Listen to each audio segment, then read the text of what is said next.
I am so sorry that it has taken me so long to get back on track, but like I said, my students are testing and they are passing. I got 7 for 7, passed the test so far. I got 9 more to go and they will also pass. So let's get back into this. Biceps brachii. Flex the glenohumeral and elbow. It is the primary supinator. This is the main muscle that supinates the forearm.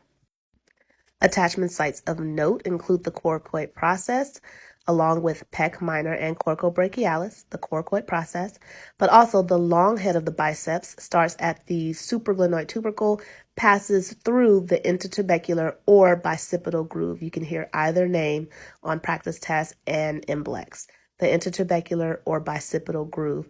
So sometimes when they talk about pain on the anterior humerus, like right at the front of the shoulder, oftentimes they could mean the biceps brachii because that long tendon passes through that part.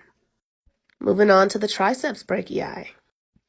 It extends the glenohumeral or shoulder and elbow, extends the shoulder and the elbow. It also adducts the shoulder. Okay, notable attachment site, the triceps insert on the olecranon process.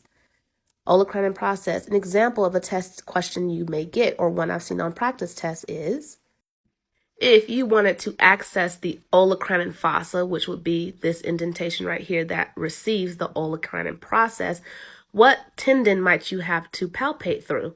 Well, that's going to be the triceps tendon because it passes right over the back of the elbow to the olecranon process. So you're going to have to palpate through that tendon to access that olecranon fossa. And if you're going to talk about triceps, you may as well go on and throw in Anconeus. It is the cone on your elbow, and it extends the elbow. It is just a flunky for the triceps, low helper. We also have our very simplistic brachialis, which is deep to the biceps brachii, and it simply flexes the elbow. That is all. Let's round out our 5 brachial muscles with the brachioradialis. It flexes the elbow. Think more from a neutral position. We know anatomic, your palms are forward.